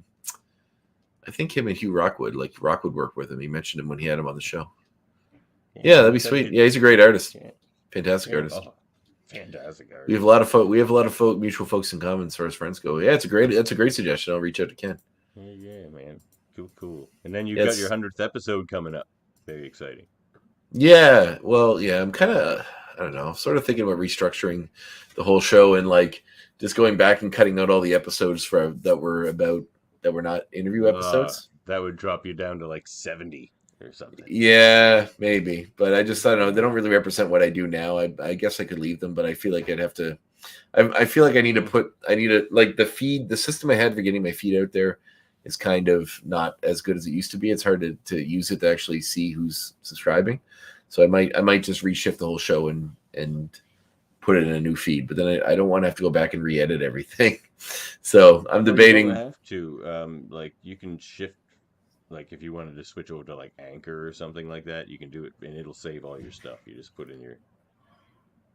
Well, it's even about like the episodes don't make sense if I'm like next episode I'm talking about Captain America, and then like, so I'd have to go do all that. I think I'm just going to leave it as is and just celebrate the show as it was and let it be a little part of the history. Yeah. If you don't like those episodes, that's fine. You don't have to listen to them.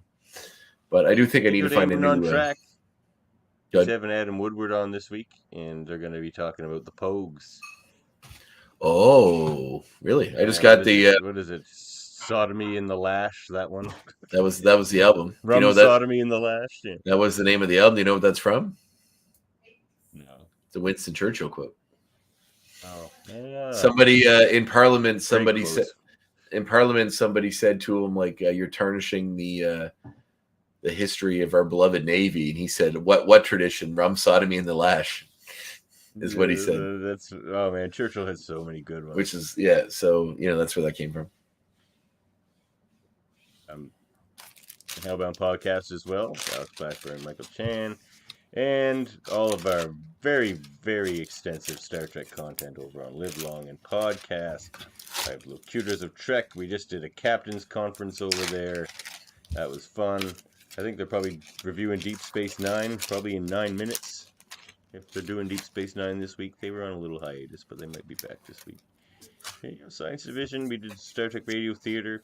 They did the edited version of our Radio Theater of the movie Star Trek V, The Final Frontier is up there now. Check that out. I played Cybok, brother of Spock. Why does God need a starship? We have traveled far! Anyway. It's funny how things just get forgotten and then brought up again in Star Trek history when they're relevant or convenient.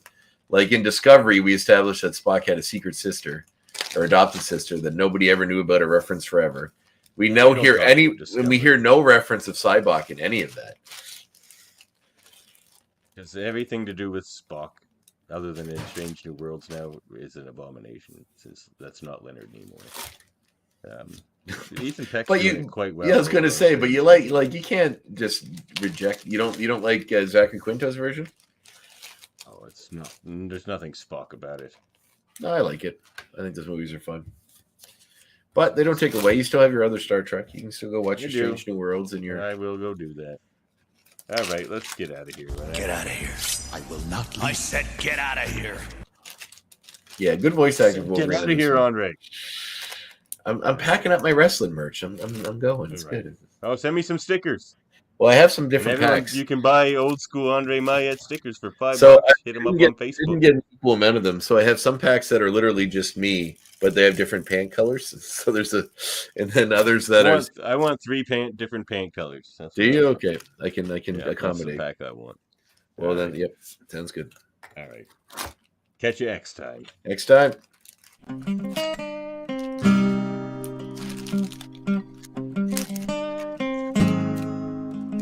Play out to the sound of Andre putting his stickers away.